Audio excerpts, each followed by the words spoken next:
नमस्कार दोस्तों, welcome to my YouTube channel.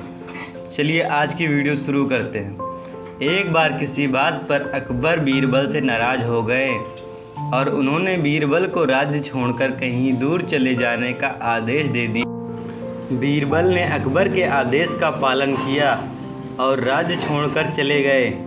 कुछ समय बीतने के बाद अकबर को बीरबल की याद आने लगी। कई महत्वपूर्ण मुद्दों पर बीरबल का मशवरा अकबर को निर्णय लेने में मदद करता था। इसीलिए बीरबल के बिना निर्णय लेने में अकबर को असुविधा होने लगी।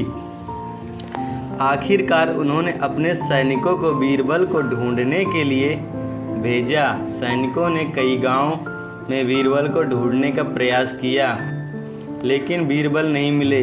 कई जगहों पर पूछताछ करने के बाद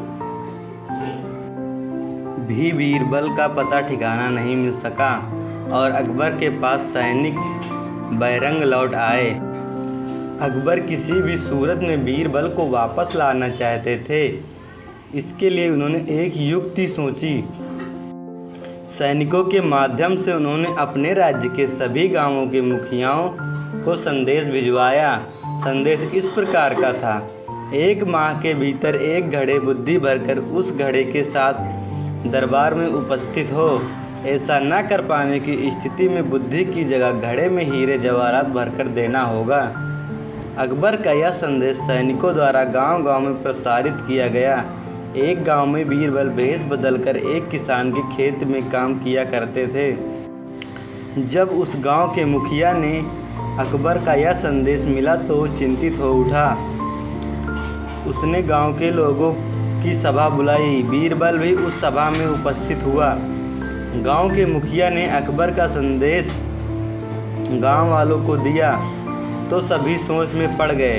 तब बीरबल ने मुखिया से आग्रह किया, महाशय आप मुझे एक घड़ा दे दे, मैं उसे इस महीने के अंत तक उसे बुद्धि से भर दूंगा। मुखिया के पास और कोई चारा नहीं था।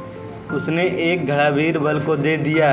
बीरबल वह घड़ा लेकर किसान के उस खेत पर चला गया जहां वह काम किया करता था। वहां उसने कद्दू उगाए थे। उनमें से एक छोटे कद्दू को उठाकर उसने घड़े में डाल दिया। कद्दू अब भी अपनी बेल से लगा हुआ था। बीरबल उस कद्दू को नियमित रूप से खाद पानी देने लगा और उसकी अच्छी तरह देखभाल करने लगा, जिससे धीरे धीरे कद्दू बढ़ने लगा। कुछ दिनों के बाद कद्दू का आकार इतना बढ़ गया कि वह उस घड़े से बाहर निकाल पाना असंभव था।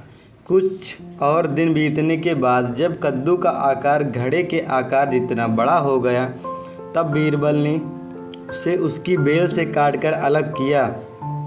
घड़े का मुंह कपड़े से ढकने के बाद वह गांव के मुखिया के पास पहुंच गया और वह घड़ा उसे देते हुए बोला, यह घड़ा बादशाह अकबर को दे देना और उनसे कहना कि इसमें बुद्धि भरी हुई है।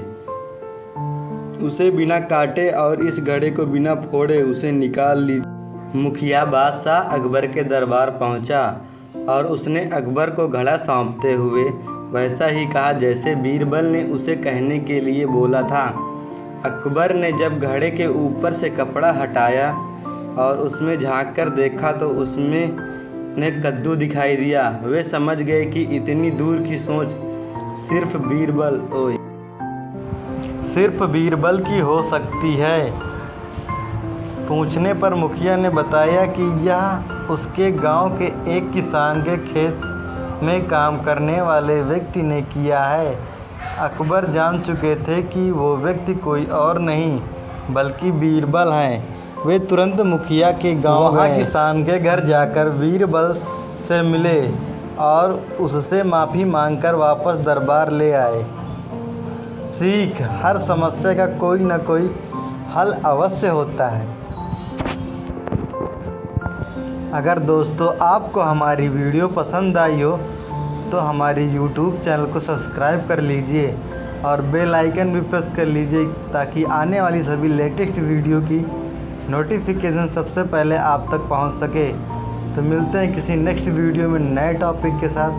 तब तक के लिए वंदे मातरम।